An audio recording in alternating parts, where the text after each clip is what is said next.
3, নির্বাচনে ব্যবহৃত ballot paper কোন প্রেস থেকে ছাপানো হয়েছে সে বিষয়ে কোনো তথ্য প্রকাশ করা হয়নি।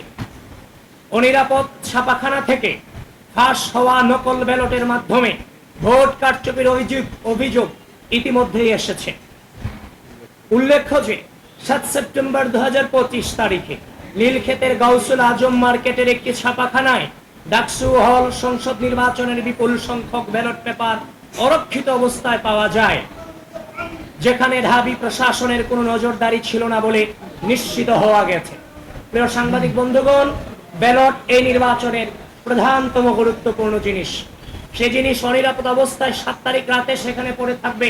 আশা করি সেটা আপনারাও মেনে নেওয়ার মতো পরিস্থিতিতে নেই।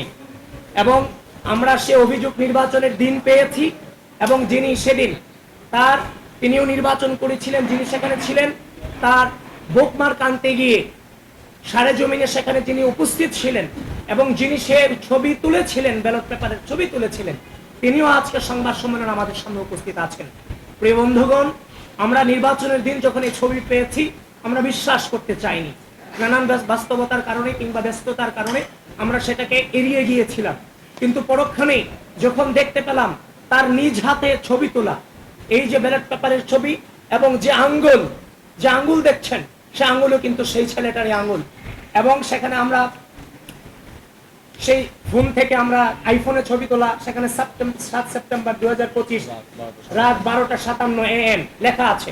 সুতরাং এটাকে ভুল প্রমাণিত করার কোনো সুযোগ আমাদের হাতে কিংবা আপনাদের হাতে নেই। সেজন্য এই বিষয়টাতে বিশ্ববিদ্যালয় প্রশাসন কোনোভাবে হালকাভাবে নেওয়ার সুযোগ নেই। বিশ্ববিদ্যালয় প্রশাসনকে এই ব্যাপারে জোরালোভাবে তাদের অবস্থান এই জাতির সামনে এবং বিশ্ববিদ্যালয়ের সামনে তুলে ধরতে হবে।